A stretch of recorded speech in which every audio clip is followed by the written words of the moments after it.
राम राम दोस्तों, धर्म करम चैनल में आपका स्वागत है। माघ मास की अमावस्या को मौनी अमावस्या कहा जाता है। इस दिन मौन रहने का विशेष महत्व है। मान्यता है कि इस दिन मौन रहकर की गई साधना कई गुना फल देती है। मौनी अमावस्या का बहुत अधिक महत्व है। यह दिन पितरों की शांति के लिए अत्यंत शुभ माना जाता है। गंगा स्नान और पवित्र नदियों में स्नान का बहुत अधिक महत्व है। इस दिन विष्णु भगवान जी और शिवजी जी की पूजा जरूर करें और 108 बार ओम नमो भगवते वासुदेवाय का जाप करें और 108 बार ओम नमः शिवाय का जाप करें। इससे और अपने पितरों को अर्पण अर्पण करें। इससे बहुत ही लाभ होगा। इस दिन मौन रहने की महिमा बताई गई है। आजकल लोगों के पास कामकाज बहुत है, इसलिए पूरे दिन मौन रहना संभव नहीं हो पाता। आप स्नान करके अपने पितरों की पूजा, तर्पण और दान करने तक मौन रहें।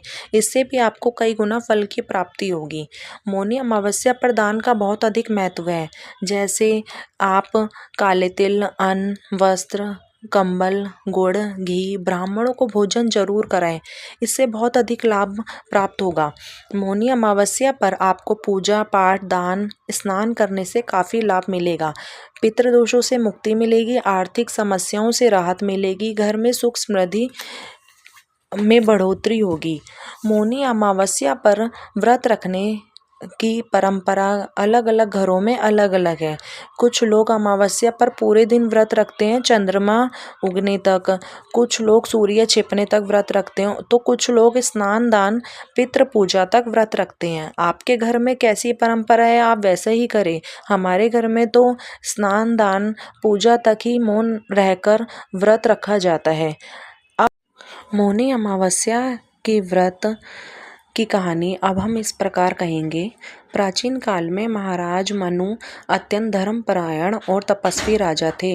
वे सदैव सत्य, संयम और धर्म के मार्ग पर चलते थे। एक बार उन्होंने माघ अमावस्या के मौन व्रत धारण करके भगवान विष्णु की कठोर तपस्या करने का संकल्प लिया। महाराज मनु उस दिन प्रातः पवित्र नदी में स्नान किया। पूरे दिन मौन रहकर ध्यान और जप किया।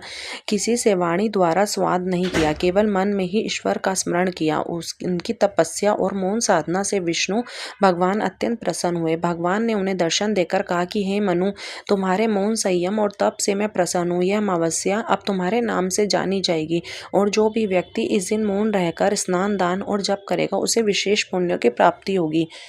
भगवान विष्णु के वरदान से महाराज मनु मनवंतर के लिए अधिपति बने और मानव जाति के प्रवर्तक कहलाए। तभी से माघ मास की इस अमावस्या को मौनी अमावस्या कहा जाता है। बोलो विष्णु भगवान की जय। और मानव जाति के प्रवर्तक कहलाए।